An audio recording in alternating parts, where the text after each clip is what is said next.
Assalamualaikum warahmatullahi wabarakatuh. Alhamdulillah, dulur-dulur, saudara-saudara yang sedang menunggu puasa di mana saja berada, mari terus bersyukur sejak bangun tidur sampai hari ini.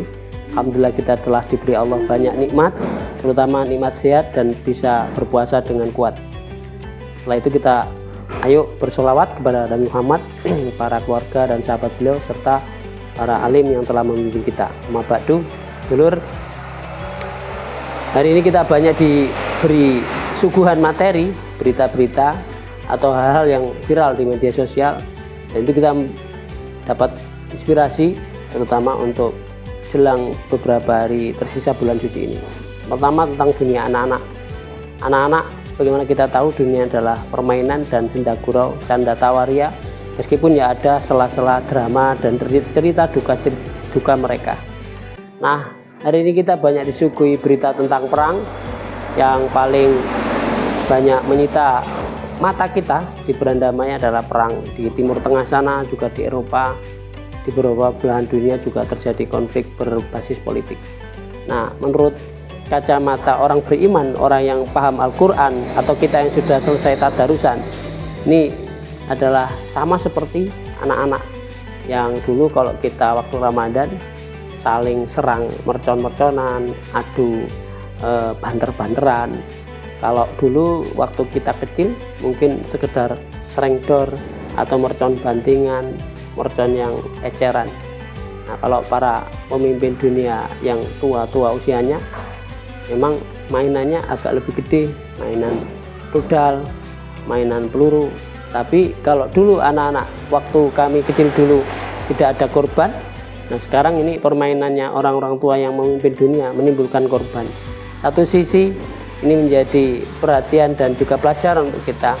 Kalau dulu kita hanya rebutan mainan recehan, nah kalau pemimpin dunia sekarang itu rebutan, dalam bahasa Al-Quran itu laibun walahun, hanya permainan dan senda gurau saja. Dulur, para pemirsa yang sedang menunggu buka puasa, kalau fenomena atau fakta yang terjadi hari ini, diantaranya pemimpin dunia yang kepingin menguasai, kepingin mendominasi, sampai kemudian menyerang negara lain, mengambil menjalimi hak-hak manusia, itu di kacamata mereka begitu penting, tapi di kacamata orang beriman dalam Al-Quran itu sebenarnya adalah permainan dan senda gurau.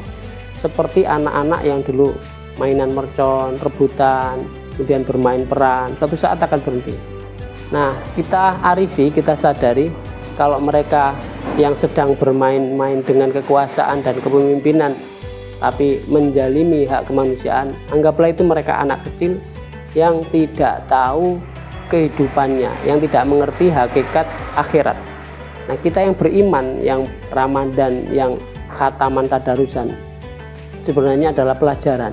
Kalau mereka sedang rebutan dunia yang menurut kacamata Al-Quran hanya 1%, atau kemudian digambarkan dalam hadis Rasulullah itu hanya seperti sayap nyamuk, seperti bangkai telinga kambing. Oke lah, anggap saja itu mereka masih anak-anak meskipun usianya sudah lansia, bapak-bapak. Nah, kita yang beriman ini dulur, jangan sampai kemudian ikut-ikutan terkecoh permainan dan drama yang dimainkan mereka. Kita, ajaan saya untuk Ramadan ini, ayo fokus saja kepada akhirat. Kalau mereka sedang berebut 1% sampai menjalimi bangsa-bangsa lainnya, menginjak-injak harkat martabat manusia, maka ayo di satu sisi kita memberikan alternatif rebutan akhirat yang 99%, yang tidak banyak direbut, yang belum banyak disebut. Nah, itulah keunggulan kita para pelaku puasa Ramadan, orang-orang yang sedang menunggu pahala sauman, atau kita yang sedang berbuka puasa jelang waktunya. Kita diberikan Allah alternatif berita yang harus kita kejar validasinya, yang harus kita buktikan peramalannya. Di antaranya di surat Al-An'am itu, a'udzubillahi minasyaitonirrajim, bismillahirrahmanirrahim, wa mal hayatud dunya illa la'ibun wa lahun walad darul akhiratu khairul lil ladzina yattaqun afala taqilun. Sebenarnya dunia ini hanya permainan dan senda gurau, dan kampung sesungguhnya akhirat itu adalah lebih baik bagi yang bertakwa. Dulur, kita semua berpuasa adalah tujuannya la'allakum tattaqun, supaya jadi hamba bertakwa.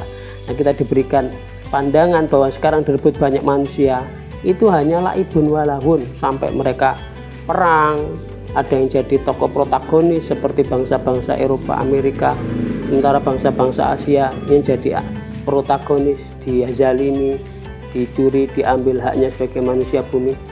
Nah itu setidaknya meski kita menganggap mereka permainan, tapi setidaknya kita juga perlu bersimpati terhadap korban-korban yang ditimbulkan.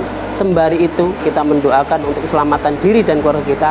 Ayo fokus merebut akhirat yang 99% yang tidak banyak direbut oleh manusia ini. Sementara satu sisi banyak manusia hari ini memperebutkan 1% sampai perang-perangan, sampai bunuh-bunuhan, sampai saling adu mulut, adu sikut, adu maut.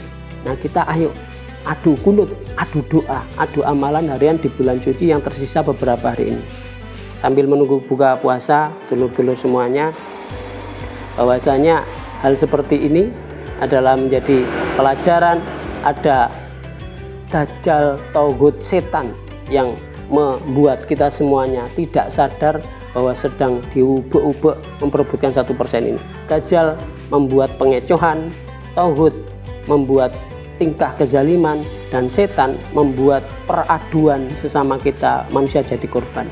3 laku ini yang harus kita perangi, dan kita harus membuat benteng untuk keluarga dan famili.